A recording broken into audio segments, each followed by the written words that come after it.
На международных интеллектуальных играх стартовали соревнования по робототехнике. Участвуют 20 команд по 2 школьника. Проекты юных изобретателей в сюжете Кристины Якуповой.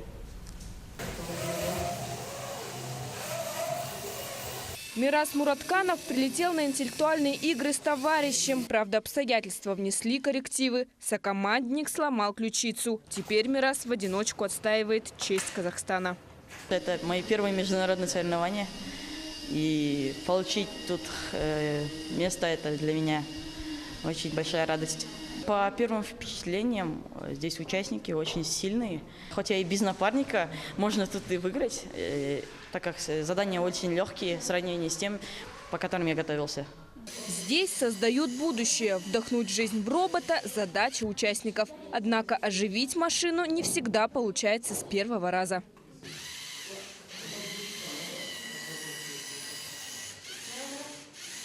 Соревновательным полем является белый прямоугольник, ограниченный тонкой черной линией. Робот должен проехать 3 круга вокруг 2 цилиндров за минимальное время.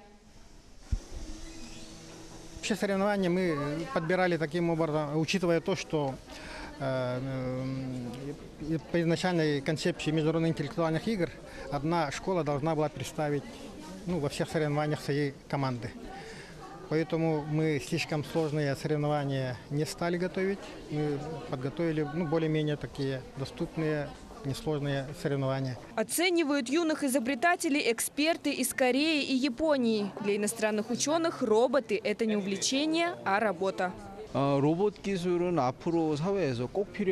всему миру робототехника является одной из передовых технологий, которая обязательно должна быть развита во всех странах. Для будущего это очень важное направление. По итогам все участники получат сертификаты, а победителей наградят медалями и дипломами. Соревнования проходят по нескольким направлениям. Завтра грузовой порт, в субботу сумо. По признанию ребят, это один из самых интересных и захватывающих этапов. Кристина Якупова, Илья Сыромятников, Якутск.